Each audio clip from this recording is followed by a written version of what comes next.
Assalamualaikum semuanya. Sebelumnya saya ucapkan terima kasih karena masih terus mengikuti cerita bergambar di channel ini. Dan untuk kawan-kawan yang belum subscribe ke channel ini, dukung saya ya. Klik tombol subscribe dan klik logo lonceng untuk bisa berlangganan gratis di video cerita bergambar selanjutnya. Oke, sebagai imbalannya kali ini saya akan coba menggambar sekaligus bercerita tentang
Bersama Sugianto, aku menikmati libur kerja di sebuah kedai kopi. Salah satu tempat nongkrong yang sering kami sambangi. Selain tempatnya yang enak, kami merasa cocok dengan kopi lelapnya. Begitu mantap dan harum. Disinilah kami selalu menghabiskan waktu bersama. Bukan saat libur kerja saja, namun juga di malam hari saat waktu senggang. Sugianto merupakan kawan dekatku, di mana kami dipertemukan sewaktu bersekolah di SMK dulu. Dan meski kami beda desa, namun keakraban itu terus berlanjut. Ditambah lagi kami sama-sama bekerja di tempat yang sama. Ini Kang gorengannya. Si pemilik warung sekaligus sebagai penjual menaruh gorengan di meja kami. Aku yang menikmati sebatang rokok menatap genit ke arahnya. Mbak Naning yang cantik dan ramah sedikit tersipu membalas pandanganku. Setelah Mbak Naning beranjak melayani pelanggan lain, obrolan pun berlanjut. Sugianto yang 2 minggu ke depan hendak merenovasi rumah joglonya meminta pendapatku tentang bahan bangunan yang berkualitas. Dia juga ingin agar aku ikut terlibat dalam pembangunan rumahnya nanti. Aku pasti akan ikut, jangan khawatir, ucapku. Memang itulah pekerjaanku bersama dia, yakni menjadi tukang bangunan panggilan. Sudah 4 tahun lebih kami bersama-sama dalam setiap proyek desa sekitar. Yang tentu dia sudah paham betul tentang bangunan. Mungkin untuk memantapkan renovasi rumahnya, dia butuh sumbangan pemikiran dariku. Karena rumah tersebut sudah turun-temurun dari kakek buyutmu, aku sarankan agar kamu menemui orang pintar terlebih dahulu. Biasanya ada satu hal penting yang harus dilakukan, ucapku dengan asap rokok beterbangan. Saran itu kuberikan karena selama ini setiap ada tetangga yang renovasi rumah adat, mereka pasti berkomunikasi dengan orang pintar. Mereka meminta hari yang cocok untuk membongkar, juga membuat sesajen jika diperlukan. Sugianto hanya terdiam. Tampaknya dia berpikir tentang usulanku tersebut.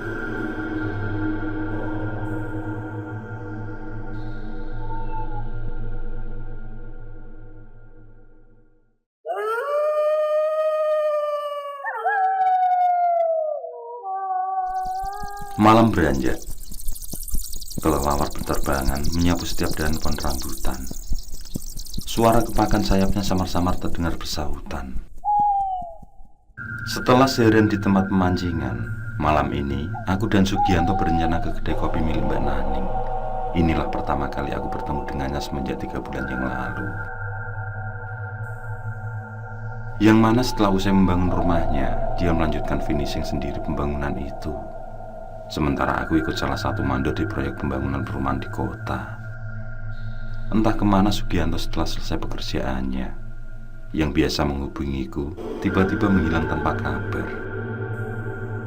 Begitu rampung dari proyek, aku langsung pulang untuk libur beberapa hari. Dan datanglah Sugianto menemuiku. Hingga terjadilah acara memancing di hari ini. Selesai beristirahat sejenak di rumahku, motor kami pun melaju. Sebenarnya aku melihat gelagat aneh Sugianto seharian ini. Ada sesuatu hal yang seperti disembunyikan. Selain sikap linglung yang ditunjukkan seharian ini, Sugianto juga terlihat sedikit pucat. Seolah ada kecemasan yang melanda hatinya. Namun aku simpan tanda tanya itu. "Mbak, kali ini aku gedeng jahe saja ya," ucap Sugianto saat duduk di salah satu meja. Aku merasa heran karena selama ini dia tidak menyukai jahe. Kopi hitamlah satu-satunya minuman hangat yang disukai. Atau memang dia sudah berubah selama kepergianku?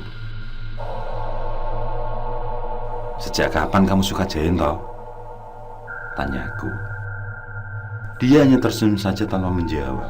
Sambil menunggu pesanan datang, dia mulai bercerita tentang keluh kesahnya. Sengaja dia mencari waktu yang tepat untuk bercerita padaku. Dan mungkin saat bersantai inilah waktu yang dianggap baik. Dia akan menjawab rasa penasaranku tentang sikap anehnya seharian ini.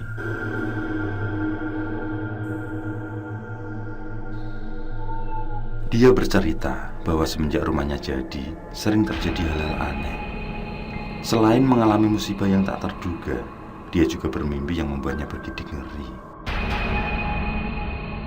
Di dalam mimpi itu dia ditemui sosok berjubah hitam pekat. Raut wajahnya juga hitam seperti bayangan. Sama sekali tidak nampak mukanya. Namun dia bersuara sangat jelas. "Sambung, atau kamu akan mati." Sosok itu seolah menagih sesuatu yang sangat berharga.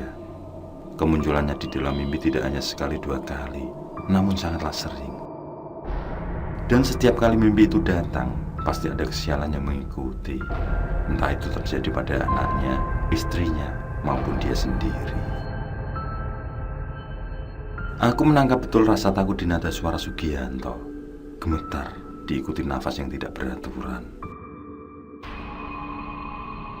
Monggo mas. Mbak Naneng menyuguhkan pesanan kami. Gadis itu melirik ke arahku, seakan ada rasa rindu yang dipendam. Aku yang masih tegang dengan cerita kawanku mencoba memberi seulas senyum padanya. Memang selama ini Mbak Naneng menjadi incaran beberapa pemuda desa.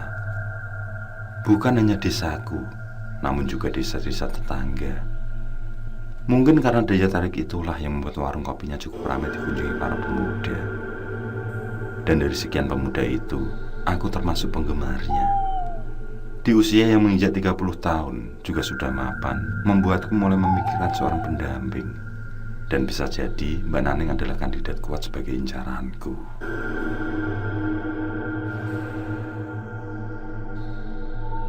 "Dulu aku tidak ikuti saranmu," ucapan Sugianto mengiringi langkah Mbak Naneng. Tanpa ada penyesalan di raut wajahnya, dia melanjutkan bahwa dulu tidak menemui orang pintar karena larangan dari mertua lelakinya. Yang mana beliau adalah alumni dari salah satu pondok pesantren. Sehingga beliau meyakini apapun yang terjadi dalam kehidupan merupakan kuasa Tuhan. Jadi tidaklah perlu mempercayai ucapan orang, namun hanya percaya pada Sang Pencipta saja.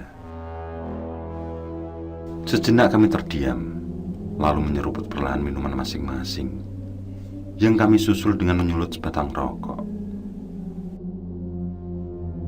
Mendengar cerita tentang larangan mertuanya, aku teringat saat berlangsung renovasi rumah, di mana terjadi perdebatan saat pergantian blender wuwong.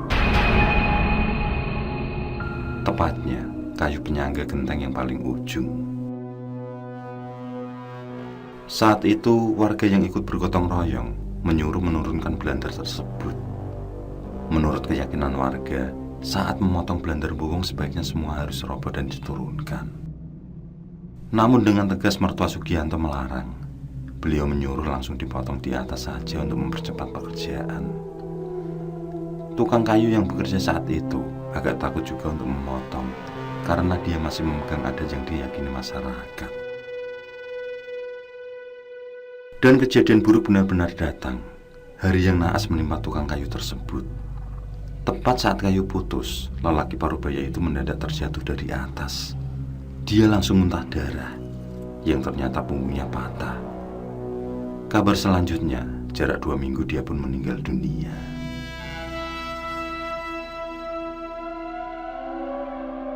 Meski begitu, mertua Sugianto bersikukuh pada prinsipnya. Tuhanlah yang menghendaki satu kejadian pada umatnya. Hingga di perdebatan berikut, ucapan beliau tetap dilaksanakan, yaitu di saat salah satu blender tersebut dipakai untuk tiang. Warga mengingatkan kalau sejak zaman dulu hal itu tidaklah diperbolehkan, karena akan berdampak pada penghuni rumah, yang menurut kepercayaan kesialan akan datang beruntun. Bahkan biasanya musibah kematian akan datang. Dan lagi-lagi nasihat tersebut dimentahkan oleh mertua Sugianto. Beliau menyuruh agar mengabaikan kepercayaan yang dianggap sesat itu, sehingga blender itu tetap dihaluskan dan dipasang sebagai tiang bagian depan. Aku khawatir karena sejak rumahku direnovasi, ada saja masalah yang ku alami, ucap Sugianto.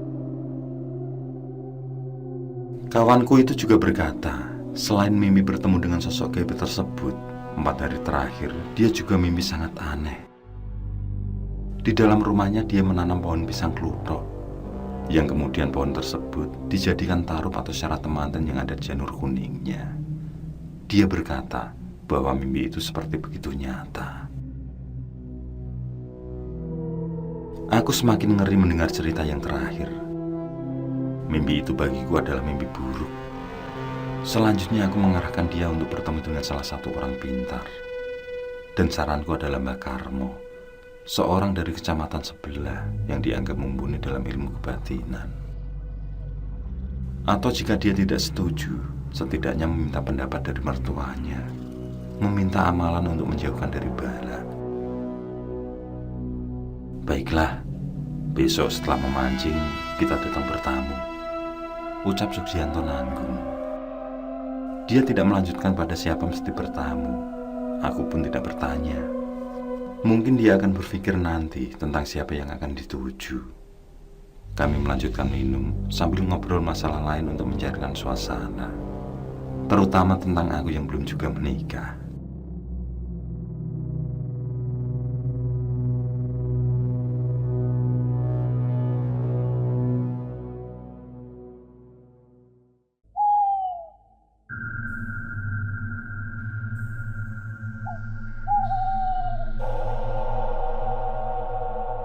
Keesokan hari Sugianto kembali mendatangiku.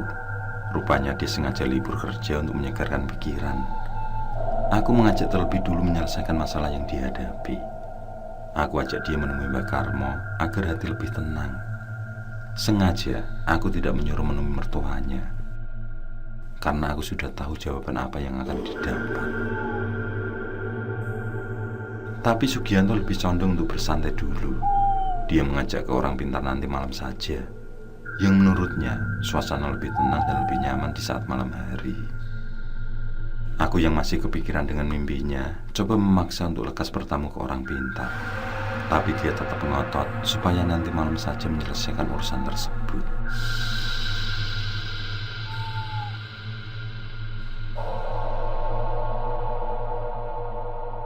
Selepas asyar, kami melanjutkan bersantai di warung Mbak Naning.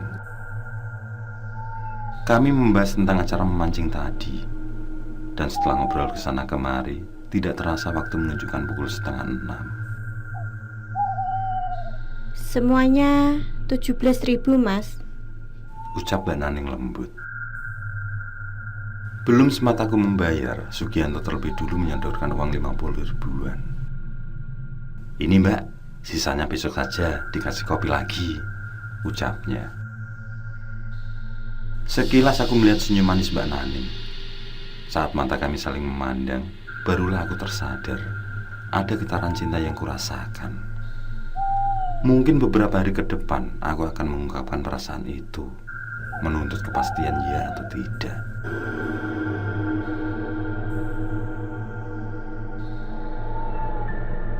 Kami melaju menuju ke rumahku dengan santai. Sore itu suasana desaku sangat tentram dan sunyi. Ketika matahari di peraduan senja, sebagian langit berubah biru kejingga-jinggaan. Angin yang sangat lirih beriringan dengan suara burung siak yang bersautan. Burung yang menurut kepercayaan hanya bersuara untuk menyebut orang yang meninggal. Tapi seingatku tidak ada warga yang sakit keras ataupun warenta. Namun mati bukan itu saja tandanya.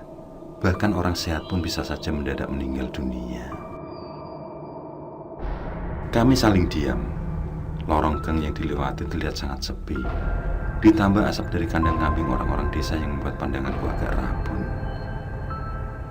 Ketika hampir tiba di rumah, aku melihat sebuah gugusan cahaya berwarna kemerahan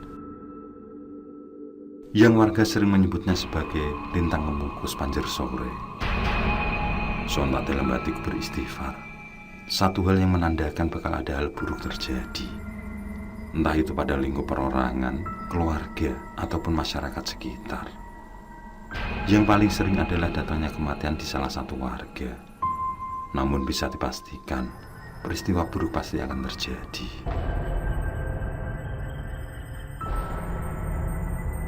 Sesampainya di rumah, Sugianto langsung mengeluarkan motornya dari dalam. Dia starter lalu bermain gas sebentar. Sebelum melaju, dia pun berucap, "Ri, nanti malam kamu yang jemput aku ya." Aku mengiyakan ucapannya dengan tersenyum.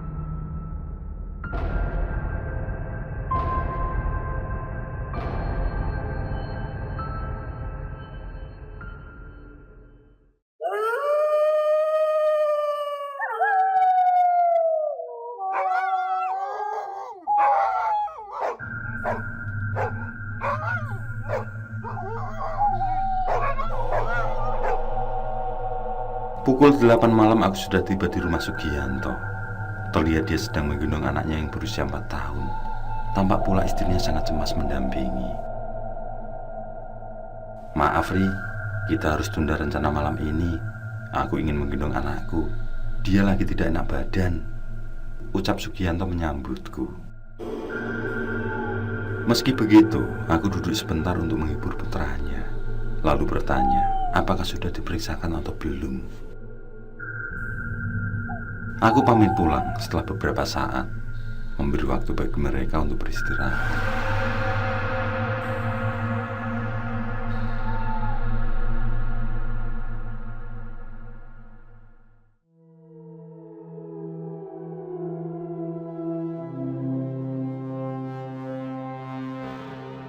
Aku keluar rumah duduk bersantai di teras, menikmati keadaan yang sangat hening dari biasanya. Padahal malam minggu seperti ini, biasanya jalanan desa sangat ramai. Terutama para pemuda yang hilir mudik naik motor dari alun-alun kabupaten. Namun tidak untuk malam ini, sunyi.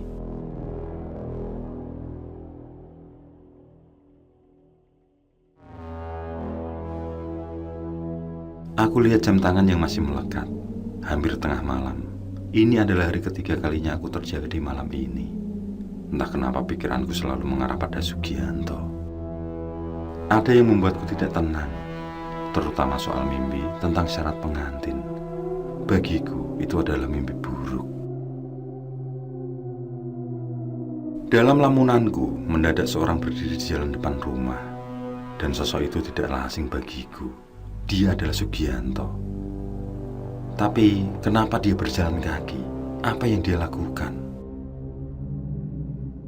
Untuk mencari jawaban pasti, dengan segera aku bangkit, lalu beranjak menemuinya. Aku terheran. Begitu dekat, wajahnya tampak sangat pucat. Sementara baju yang dipakai tidak seperti biasanya. Bahkan baru malam ini, aku melihat jubah hitam itu.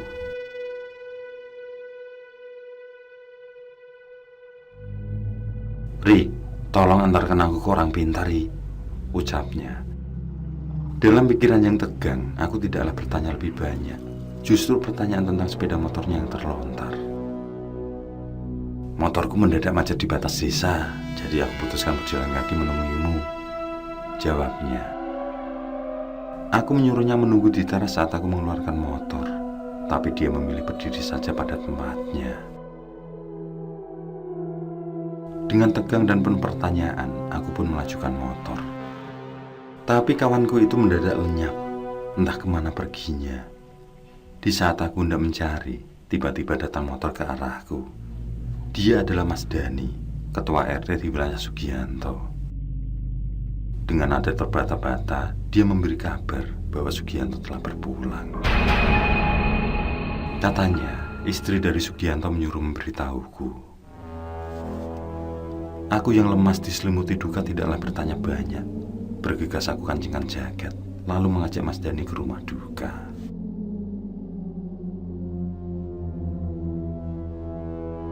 Begitu sampai, terlihat suasana sangat ramai.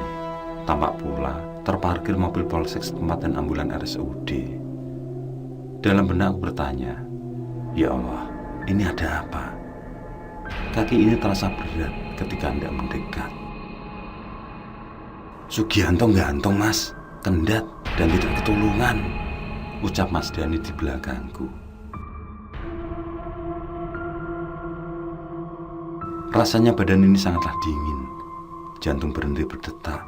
Bergegas aku terobos kerumunan itu. Kulihat sekujur badan yang masih bugar, terlilitkan jaring yang tertali di kusen pintu.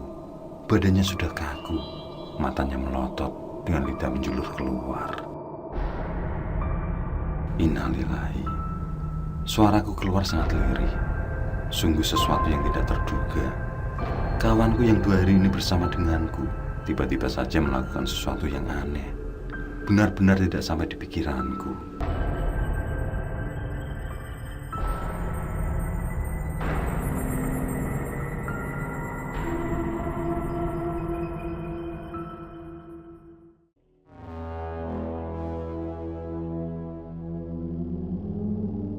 Keesokan hari setelah olah TKP, temanku itu dimandikan lalu dikafani. Pandanganku tertuju pada keluarga yang lain. Didampingi orang pintar, mereka menggali tanah tepat di bawah tempat ngendap, yang ternyata di sana terpendam gelu atau bantalan bagi orang mati. Tidak lama gelu ditemukan, lalu tempat tersebut diberi pisang setangkap lengkap dengan sesajen.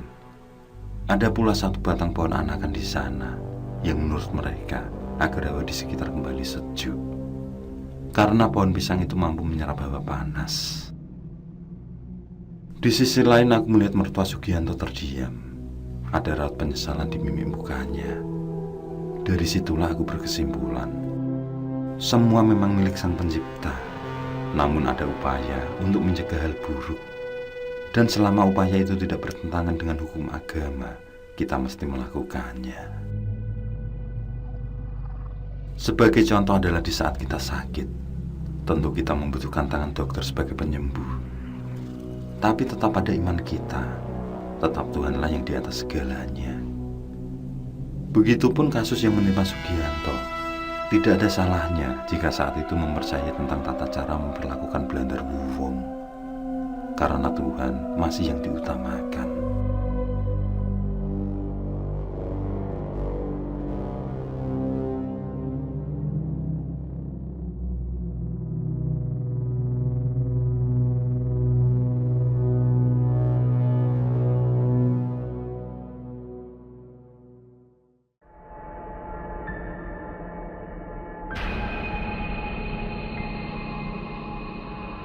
Di pojokan warung, aku terdiam ditemani Mbak Naning.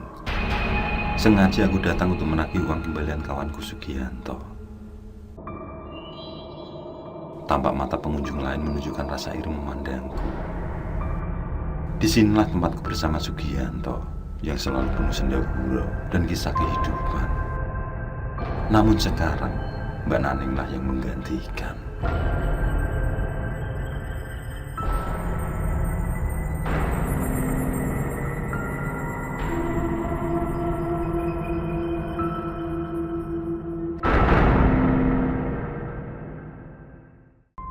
Oke, saya kira cukup cerita kali ini. Untuk cerita-cerita lainnya, silahkan buka di bagian video dalam channel ini, di playlist cerita bergambar. Sekali lagi terima kasih ya. Jangan lupa like, komen, share juga boleh. Dan untuk yang belum subscribe, langsung klik tombol subscribe. Semangat berkarya. Akhirul kalam, wassalamualaikum warahmatullahi wabarakatuh.